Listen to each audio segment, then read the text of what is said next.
আসসালামু আলাইকুম, সবাই কেমন আছেন? আশা করি সবাই ভালো আছেন। আমরা ভালো আছি। আমরা ইকো পার্কে যাচ্ছিলাম।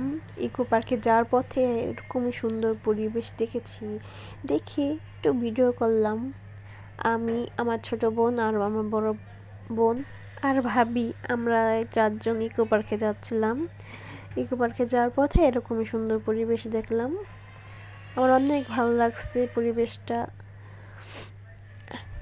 এটা হলো রঞ্জ ঘাট। একটু ক্যামেরাটা একটু হইতাছে, বুঝতে পারিনি যেরকম হইব। থাক, এখানে সুন্দর পরিবেশ, এই যে কত সুন্দর। আর এখানে ছেলেরা খেলতেছে, ক্রিকেট খেলতেছিল। আর ওই সামনে যেতে পারিনি, ওখানে লঞ্চ ছিল, বাসা থেকে ফোন আসছিল। আর আমরা ইকো পার্কে যেতে পারিনি। আর ফিরে আসা হলো, আমার মেয়ে কান্না করতেছিল, মেয়েকে রেখে গেছিলাম। অনেক সকালে তো, কুয়াশা অনেক, দেখেন নদীটা দেখে যেতেছে না, যে নদী। বাসায় ফিরে এসেছি।